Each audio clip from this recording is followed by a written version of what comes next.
Hi, peeps. You're listening to She's My Cherry Pie, the baking podcast from the Cherry Bombe Podcast Network. I'm your host, Jessie Sheehan. I'm a baker, recipe developer, and author of 4 baking books, including Salty, Cheesy, Herby, Crispy, Snackable Bakes. On each episode, I hang out with the sweetest bakers around and take a deep dive into their signature bakes. Today's guest is someone whose baked goods have New Yorkers lining up down the block, literally. I'm talking about Kelly Mencin, the culinary director and co-owner of Radio Bakery in Brooklyn. Kelly grew up in Cleveland, Ohio, baking with her family, then headed straight to culinary school after high school. Her career took her to Thomas Keller's Bouchon Bakery and Bouchon Bistro in California, Gramercy Tavern in New York, and Rolo's in Ridgewood, Queens, where her nostalgic desserts made waves. In 2023, Kelly opened Radio Bakery in Greenpoint, Brooklyn, with the Rolo's team, and her inventive spins on bakery classics, think heirloom tomato croissants, smoked salmon and cream cheese focaccia sandwiches, and Earl Grey morning buns, quickly turned Radio Bakery into one of the city's buzziest places. Radio has since expanded to a second Brooklyn location in Prospect Heights, and while both locations notoriously have lines down the block, the wait is 100% worth it. Their menu changes often with seasonal treats.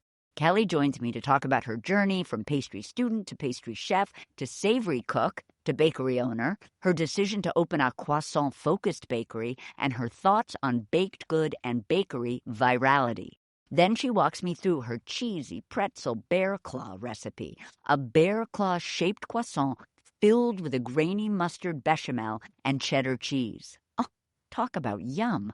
It's a personal favorite of Kelly's and one she feels doesn't get the attention it deserves. I loved chatting with Kelly, so stay tuned.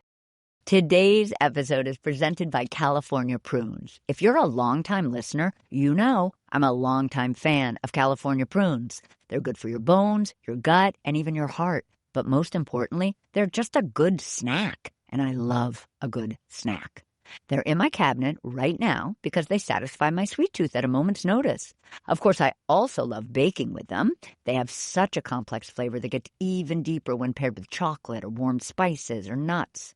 Some of my favorite recipes are my famously delicious cream scones with chopped prunes, my sticky toffee pudding with prunes, and I've even added prunes to my chocolate banana bread. Each recipe has 100% been better for it. But if you don't believe me, you can try all of these recipes for yourself at my website, jessiesheehanbakes.com. My big tip is that anything you'd bake with dried fruit, from oatmeal cookies to granola, scones, and muffins, is a prune moment. You can use them whole because they're so nice and juicy, or chop them up to spread the joy. They also help you hit some of your health goals, and if I can do that with a cookie, I'm happy. Prunes contain dietary fiber and other nutrients to support good gut health, potassium to support heart health, and vitamin K, copper, and antioxidants to support healthy bones. There's a reason they've been on grocery store shelves since the 1800s. For more recipes and info, check out the California Prunes website at californiaprunes.org. That's californiaprunes.org. Let's chat with today's guest. Kelly, so excited to have you on She's My Cherry Pie and to talk cheesy pretzel, Bearclaw croissant with you and so much more. Yes, I'm so happy to be here. Thanks for having me on. So first, can you share like an early baking or sweet memory, and it can be an actual memory of making something or it can be an actual memory of eating something? Sure. One of the first things that comes to mind is actually it's really funny. I love chocolate chip cookies, and like throughout my whole life, I've kind of been obsessed with chocolate chip cookies. I remember I was young. We were in my kitchen at home, and we had the Nestle Toll House package out with all the pre-formed cookies, and I was baking them with my family and like some family friends. And I remember there was one preformed cookie that couldn't fit on the sheet tray. And I remember my dad's friend, John, taking a bite of the raw cookie dough and me staring at him aghast.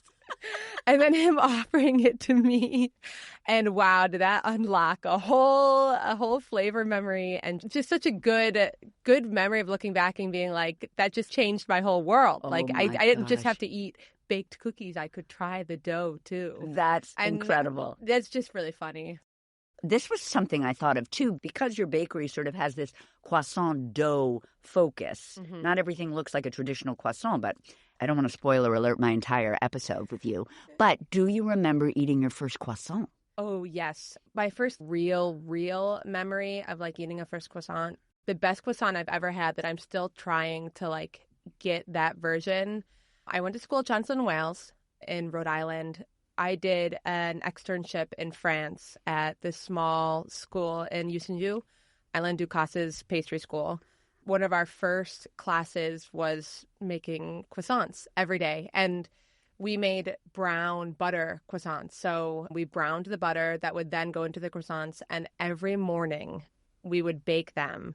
And the memory is so clear of like these hot pain au chocolat made with brown butter croissant dough. And I am still chasing that high. Oh, my gosh. It was just incredible. I mean, all of us gained like 20 pounds on that trip because we were just eating everything we made, and it was so worth it. Quick question. So if you're making a brown butter croissant, so basically you're making brown butter and then you're refrigerating it so it's solid, and then that becomes part of your butter packet later on. Yes and no. So the butter packet needs to be like very specific fat percentage, water percentage.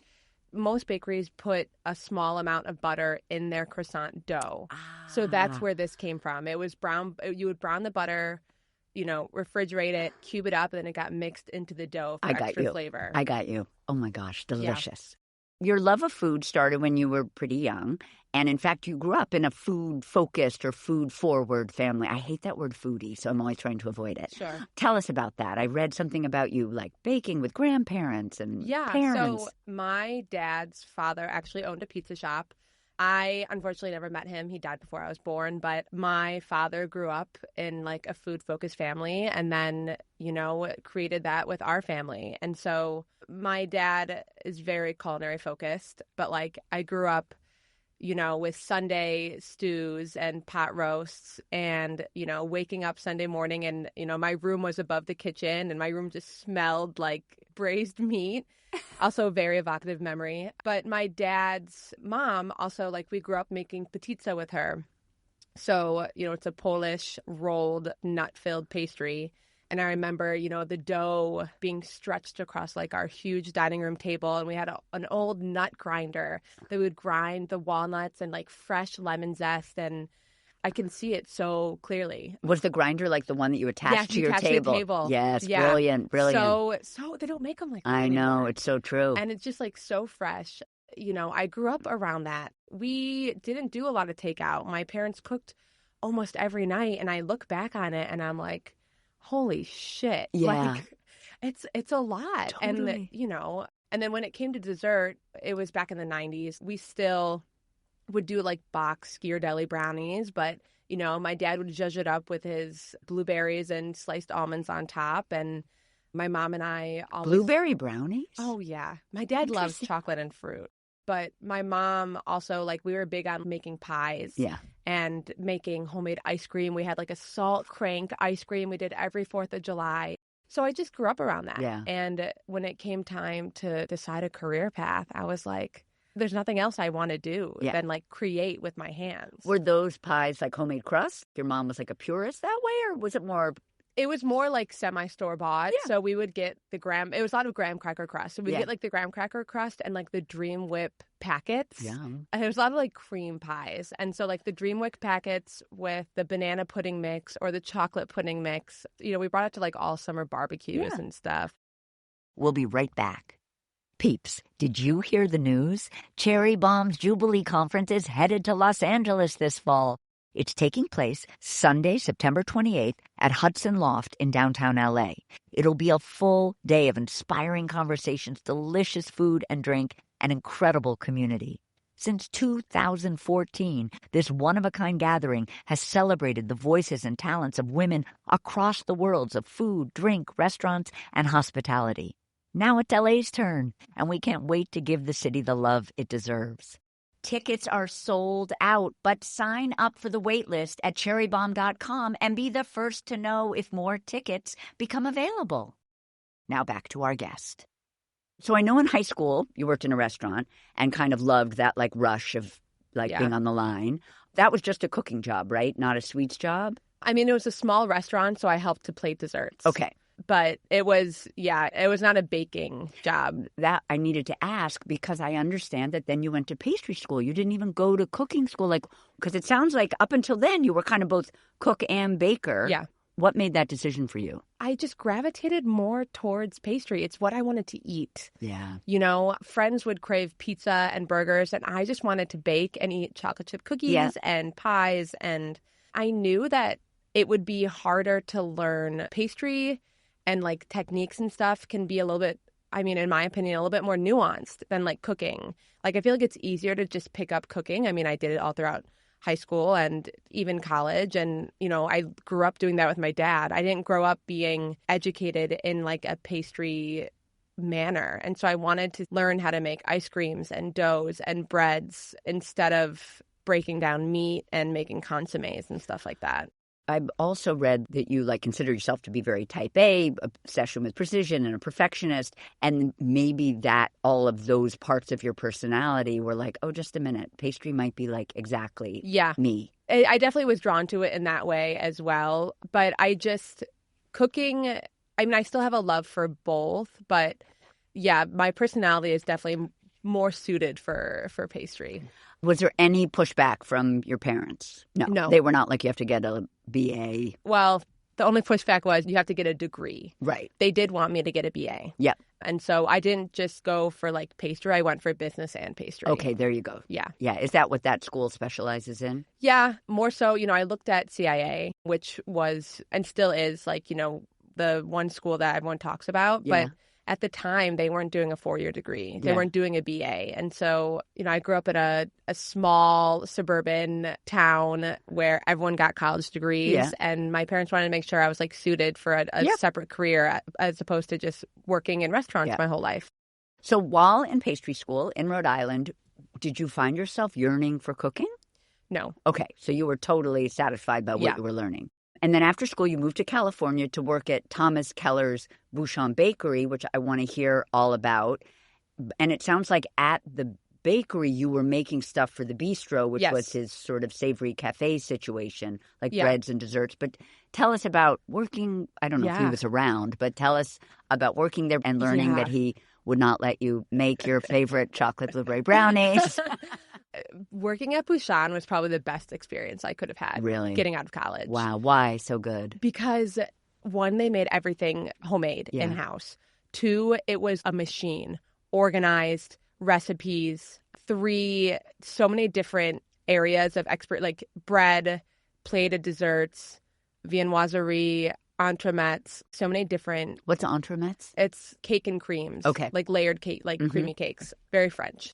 It was a small space, but like a workhorse of a space. And I remember I had fell in love with it because my dad, for work, would go to San Francisco and I would go out there with him and my mom and travel. And Bouchon just was like the army for pastry, you know, like very strict, but like done right. And the recipes are just so delicious. And I fell in love with it. You know, they put all new people on the bake. Right. So you start and you bake the cookies and the muffins and stuff. And like, you know, I picked it up like that. And then they started moving me through the stations. You know, I worked lamination there.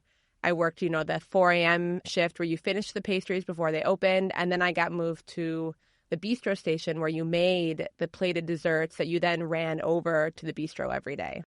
So you switched over. I found this so interesting. You switched over to the savory side of the kitchen and joined the team at the bistro.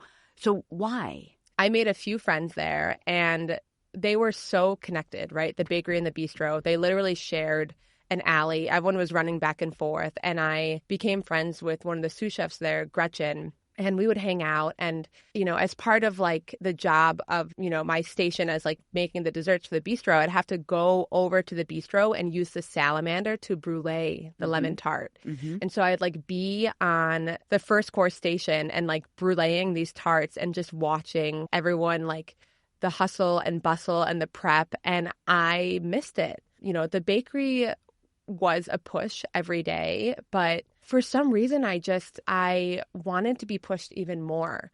And I was like, I can do this. Like I worked at a restaurant in high school and, I know how to cook. And my friend was like, yeah, come on over. Like, let's get you into it. And I mean, I've done a lot of hard things in my life, but also boot camp. I also worked through every station there. I made sandwiches first, and then I worked, garde manger, and then first course making omelets to order, and then fish course, and then meat. It was a lot. Yeah. It was a lot. And I didn't miss baking. I like fully immersed myself. It was also like very pivotal in that's how I learned to like season things with acid and to make recipes and learn other techniques that, I still use in pastry today. I can't imagine that your savory background doesn't influence your incredible flavor combos, whether it's the Earl Grey morning bun or it's the, this is a theme, obviously. You didn't invent it, obviously, but this idea of bringing in things from the elements from the savory kitchen over to the pastry side. Yeah. The biggest thing, and I know I've said this before, is like seasoning with salt and acid. Yeah. That's not very common in pastry. Yeah. Even our stone fruit croissant on the menu right now, it has a sherry glaze on it. Yeah. Where we season it with sherry vinegar and a good amount of salt and bechamels and Mornay sauces and stuff like that. Really unlocked, when it came to pastry, like Gougier, all of that I had made in kitchens. And I was like, why aren't people using so smart these things in pastries, And so like our tomato croissant right now uses a souffle filling, but in a different way, right? And so like it has helped immensely. And I'm, very proud of that. Yeah. So you left California to move to New York with the goal of working the savory side, not with Miro Yuskokovich, at Gramercy Tavern. You went to Gramercy to work savory, not pastry. This is sort of a quote that I found, but it's exactly what you were just saying. You thought cooking would push you harder, and so you wanted to embrace it, I guess, in a fancy New York City restaurant. Yeah. This is hilarious. You worked as a line cook there, but you were always kind of peeking over at the pastry side of things, checking in with Miro, chatting to him. I have to ask, we recently had Lauren Tran on the podcast, and we were talking about the pie contest. And I was actually at the pie contest the year that she won. Did you ever get involved in the pie contest? Oh, yeah. I mean, I made pies 2 years in a row. I never won. Damn it. No, but it was so fun. Yeah. We talked about this in Lauren's episode, but if you haven't listened to it, listeners, Miro would always have this pie contest. Maybe it continues since Miro has left, but a pie contest where all of the staff and the kitchen, et cetera, at Gramercy would make pies and compete against each other. And then he would have outside chefs come in. But that's so interesting. What kind of things were you looking at when you were going to peek over at Miro's side of things? God, everything. I remember his ice cream, his marshmallow ice cream. I remember, like, at the end of the night, they would have, like, half-full pans that you'd get to eat and just being like, what? How did he make this? What is in here? The marshmallow ice cream, any of the pies or donuts he was making, cakes that he was testing, just anything and everything. I was so immediately drawn. I mean, I went to Gramercy to work the savory line, but I guess reminded of my love for, because it opened up a whole nother world. It was very different than Bouchon, right? Like Bouchon was very classic French, extremely simple. The cooks had to plate all the desserts at Bouchon, whereas at Gramercy Tavern, they had a whole pastry line of these eloquently built desserts. Now I want to talk about Rolo's, which I love. And hilariously, honey, the first time I was there was with Miro and Shilpa when Miro went for the first time. Oh. So it was a few years ago, obviously. Yeah. Yeah. But it was so funny for it to come full circle. Yeah. Some peeps from Gramercy Tavern started Rolo's. Please describe the Rolo's concept, restaurant in Queens kind of during the pandemic, right? Right. So Howard Kalachnikov was the CDC of Gramercy Tavern for a long time. He opened it with Ben Howell, who was at one point, I believe, the beverage director. Ben Howell was like front of the house managing at Gramercy Tavern. So Howard, Rafiq, Ben, Steven, they opened Rolo's. Actually, it was supposed to open in 2020. Mm-hmm. I reached out to them in like January of 2020 on a whim looking for a pastry chef job, and they were like, you know pastry? And I was like, I do. And like I still remember Rafiq, the only question they asked, he was like, do you know how to make ice cream? And I was like, yes.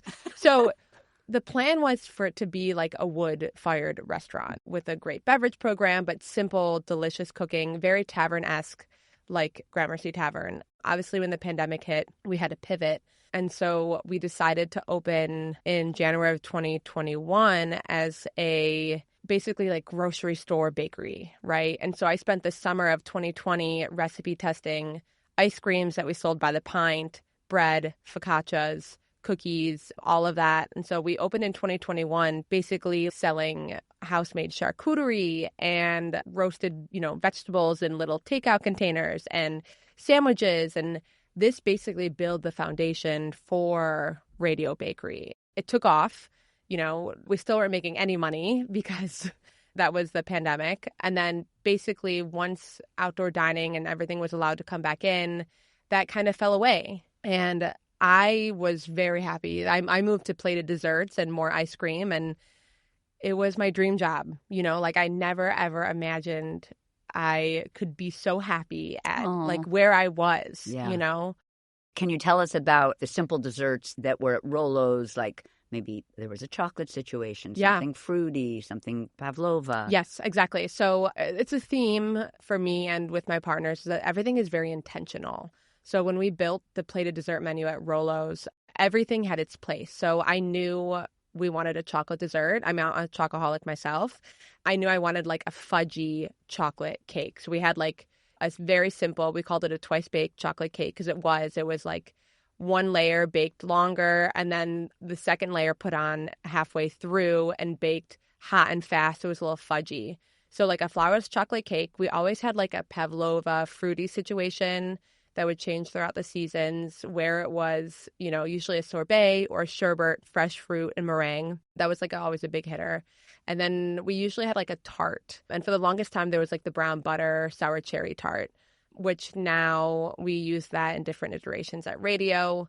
And then ice cream was like a big part of the menu. There was always a sweet cream and then a couple classic flavors, and then usually a sherbet or a sorbet. Was the pavlova thing, you were not making a huge pavlova, you were making individual meringues sort of with Correct. marshmallowy centers as opposed to full-on crispy. Yeah. And then serving with some fruity thing. Yeah.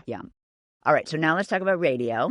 I think when you were developing its vibe or coming up with what it was going to be about, you knew it wanted to be this croissant. It's not fair to say croissant focused because then people will think it's just croissant. It's a croissant dough focused bakery. Laminated. Yeah, so it's laminated dough, but why?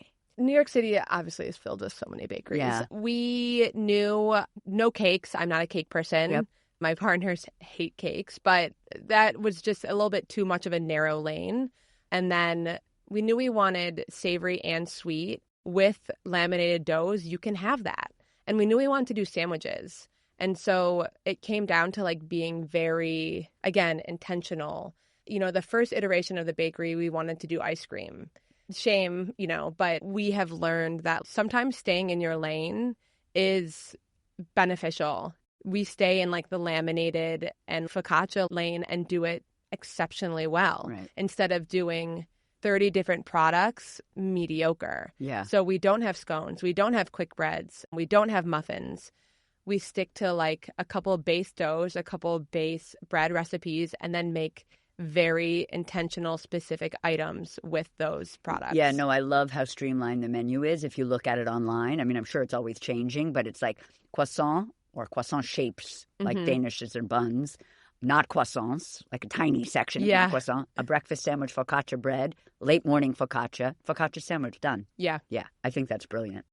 One thing I wanted to mention before we jump into the recipe, because you can't not, you have this tomato croissant, which kind of looks like a Danish for what it's worth, even though I didn't really get Danish vibes from it, but that's how it's described online. Yeah. You can't tell it's croissant dough necessarily. Right. But it is kind of responsible for your bakery's virality and these insanely long lines. So tell us about that. I think it was TikTok, but I'm not positive. And then also, how do you feel about that, besides the obvious that it's frigging amazing to sell out every day? So what happened? I don't go on TikTok. I just like stay away from it. Yeah. But I think the virality, like I think radio really got noticed a lot more was last summer when we put this tomato croissant on the menu. Again, it's nothing new.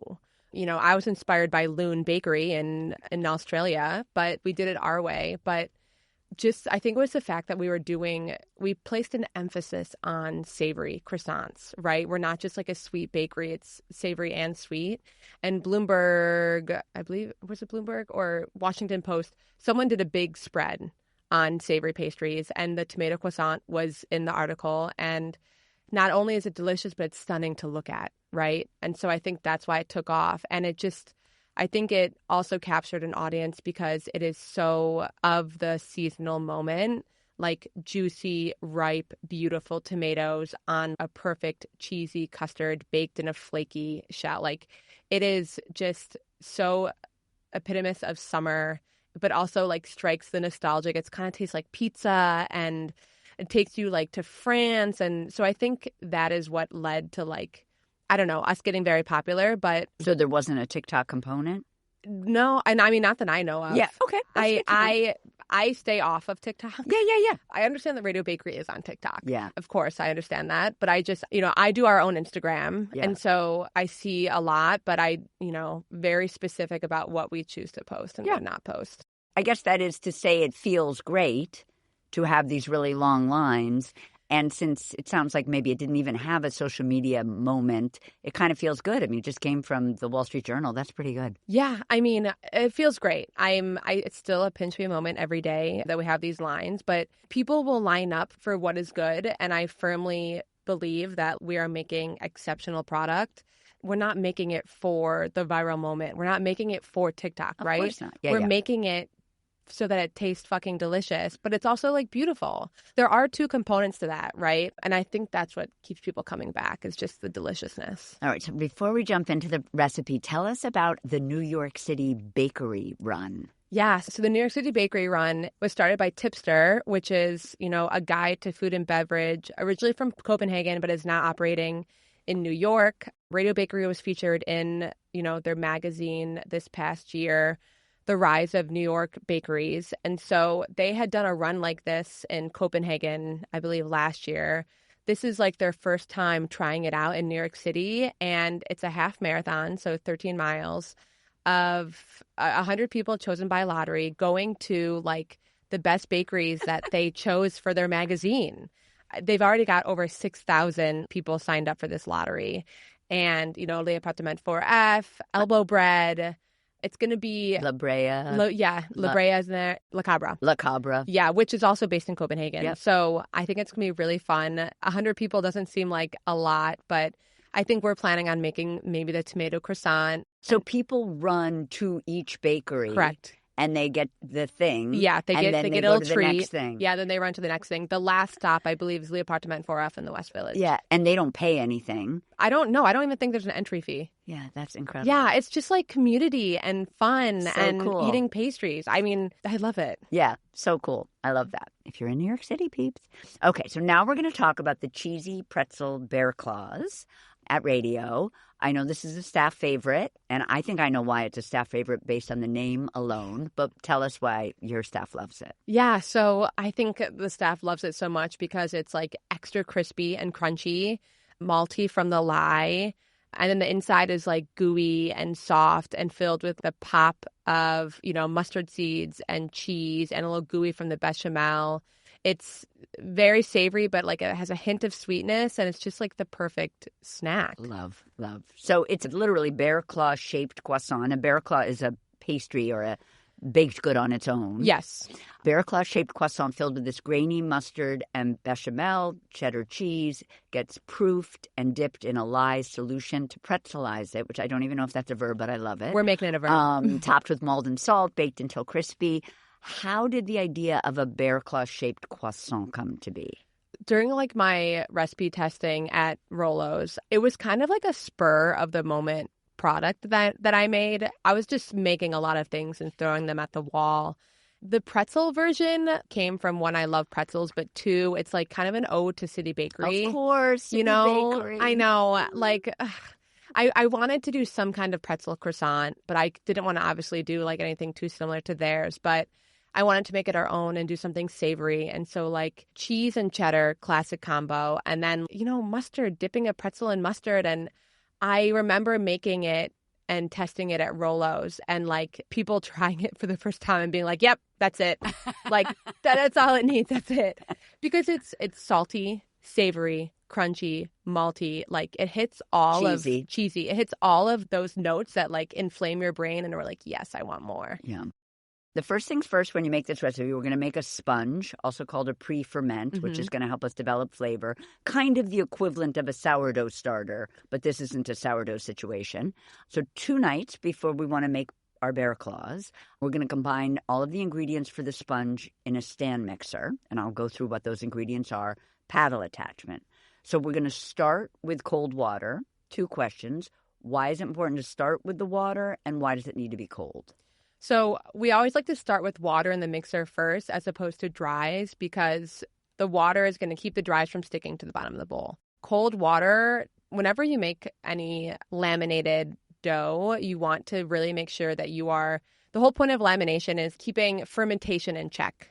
So we're using cold water so that we're not getting that sponge too proofy. I got you. Too active. Yep, I got you. So we're going to start with cold water. Now we know why. Then we're going to add gold or osmotolerant yeast, which is just yeast that's resistant to salt and sugar. Yeah. And the gold is a reference to the package of the SAF. Yeah. That's what I thought. But I was like, gold? Yeah. How come I don't have gold? And I realized, I do. Yeah.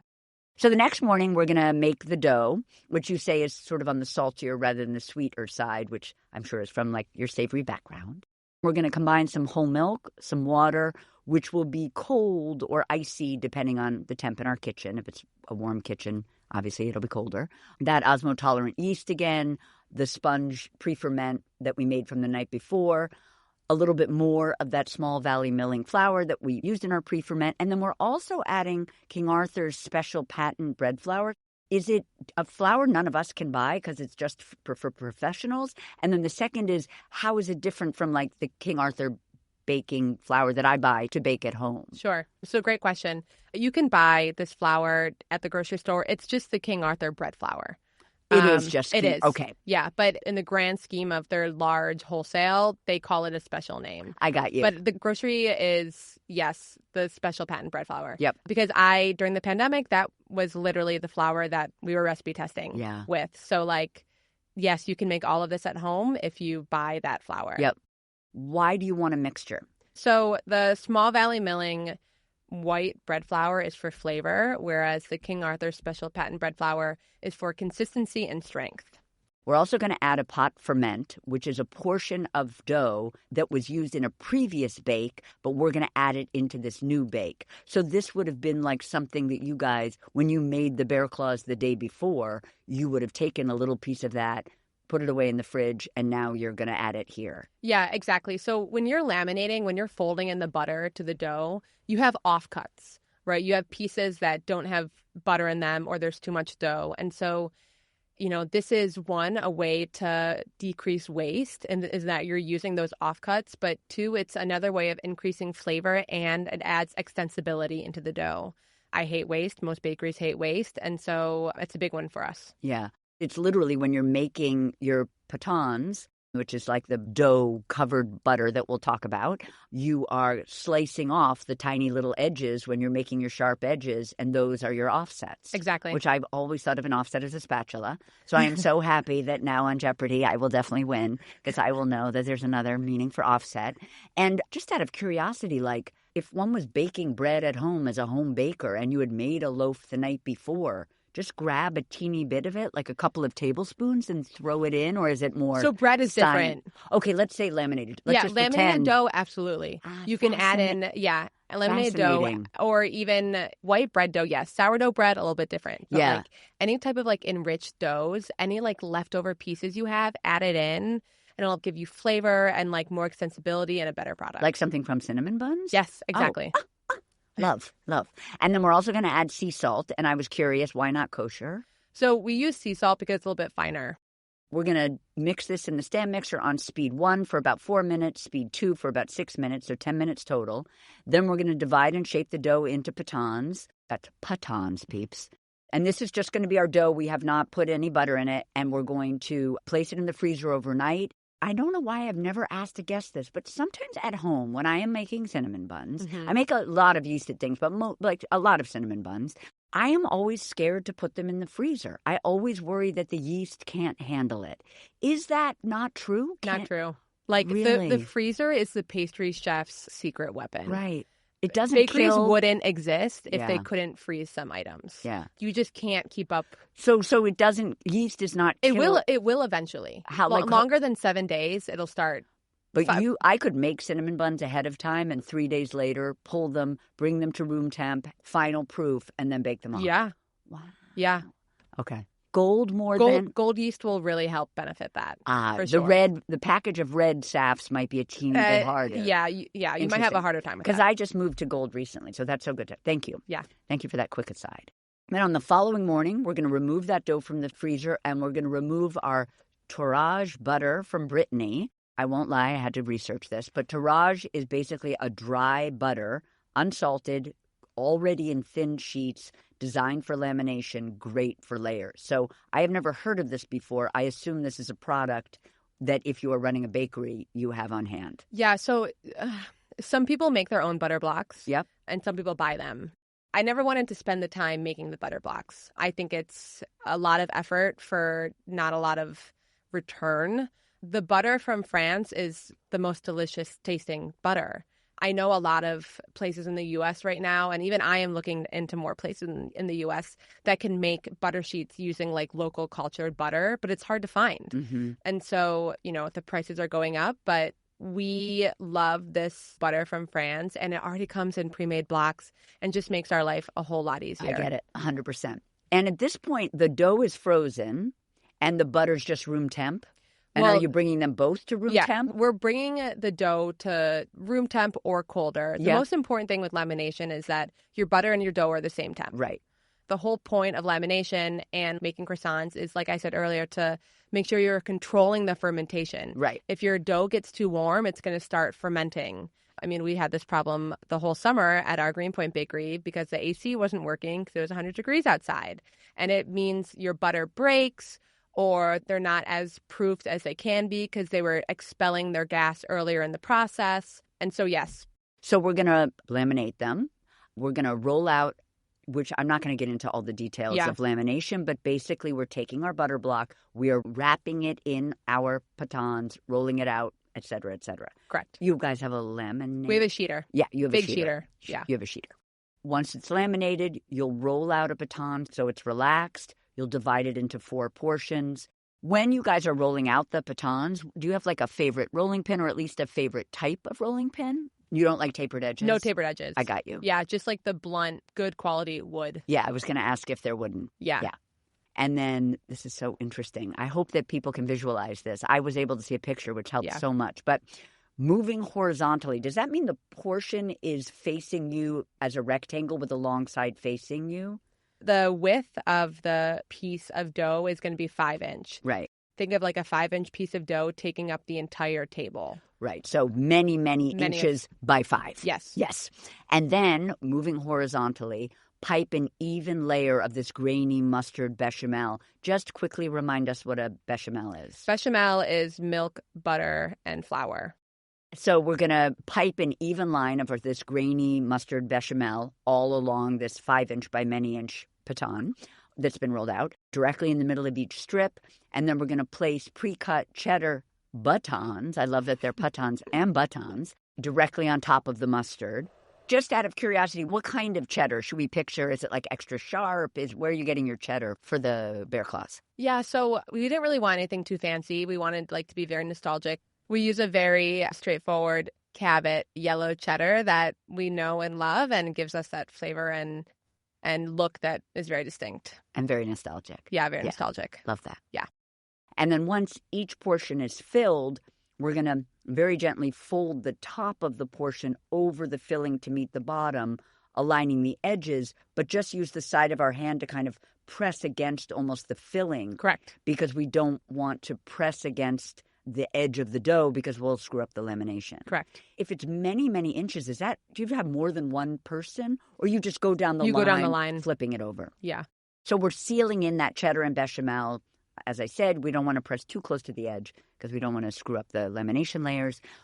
Once the 4 portions are sealed, we'll arrange them next to each other, dust the tops with flour, and mark them with a bicycle. I have worked in a bakery, so I know what a bicycle is, but tell us what a bicycle is. A bicycle is a piece of equipment that has, anywhere from 5 to 7 rounds of metal that are on wheels and that can flow like a bicycle. And then you can extend it or contract it and tighten it up and to set it to the amount of inches that you want, and then it'll cut for you. It's almost like many, many pizza cutters attached to each other. Exactly. I love that. And we're going to cut them into 3-inch pieces, and then with a paring knife or a bench knife, we're going to score the flat part of the dough at this point and sort of 2 times to create this claw. The claw. Yeah. Love.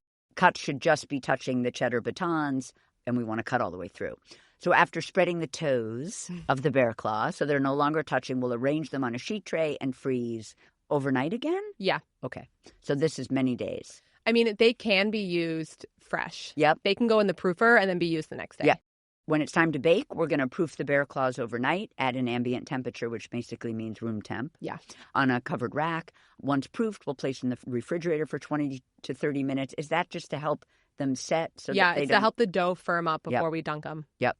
Oh, before you dunk them. Right. Now we're going to prepare our lye solution. This is the pretzelization process. We're going to prepare the lye solution, which is lye powder and water. We're going to whisk to dissolve the lye powder. And not breathe in while you do it. Right, because it's so toxic. It's so toxic. Okay, well, I hope you're wearing a mask, peeps.